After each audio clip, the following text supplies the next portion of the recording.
ప్రతి కపుల్ పిల్లలకి ట్రై చేసినప్పుడు ఈ 3 థింగ్స్ మైండ్లో పెట్టుకోండి. Hi guys, I'm doctor Bindu, gynaecologist. So first thing వచ్చేసరికి మీకు అసలు ఫర్టైల్ విండో గురించి తెలియాలి. సో ఇప్పుడు ఒక అమ్మాయి బాడీ తీసుకుంటే ఎగ్ అనేది ప్రతిరోజు రిలీజ్ అవ్వదు. ఈ ఫర్టైల్ విండో టైంలోనే ఎగ్ రిలీజ్ అవుతుంది. కరెక్ట్గా అదే టైంలోని వెళ్ళి స్పర్మ్ కణాలు కలిస్తేనే, ఈ 2 కలిస్తేనే ఒక పిండం ఎంబ్రియో ఫామ్ అవుతుంది. ఫర్టైల్ విండో గురించి క్విక్గా చెప్పాలంటే, ఒకవేళ మీకు రెగ్యులర్ సైకిల్స్ అంటే 28 రోజుల సైకిల్స్ ప్రతి నెల కరెక్ట్గా వస్తున్నట్టు అయితే డే 9 to day 16 అనేది చాలా చాలా ఇంపార్టెంట్. ఎందుకంటే ఈ టైంలో ఎగ్ రిలీజ్ అయ్యే ఛాన్సెస్ ఎక్కువ ఉంటాయి కాబట్టి ఎగ్జాక్ట్లీ చెప్పాలంటే డే 14 చాలా ఇంపార్టెంట్. సో ఈ డేస్ ఎలా క్యాలిక్యులేట్ చేయాలంటే, మీకు పీరియడ్స్ వచ్చిన రోజు వచ్చేసి ఫస్ట్ డే.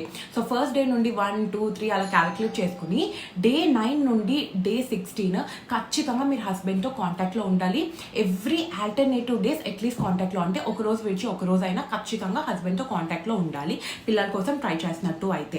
ఒకవేళ ఇర్రెగ్యులర్ సైకిల్స్ అయితే కంప్లీట్లీ డిఫరెంట్ అయిపోతుంది. సో వాళ్ళ గురించి నేను నెక్స్ట్ వీడియోలో చెప్తాను. సెకండ్ వచ్చేసరికి, ఆల్వేస్ కాంటాక్ట్లో ఉండేటప్పుడు ఒక పిల్లో వెనకాట్ల హిప్ దగ్గర పెట్టుకోవాలి. ఖచ్చితంగా అది చేయడానికి ట్రై చేయండి.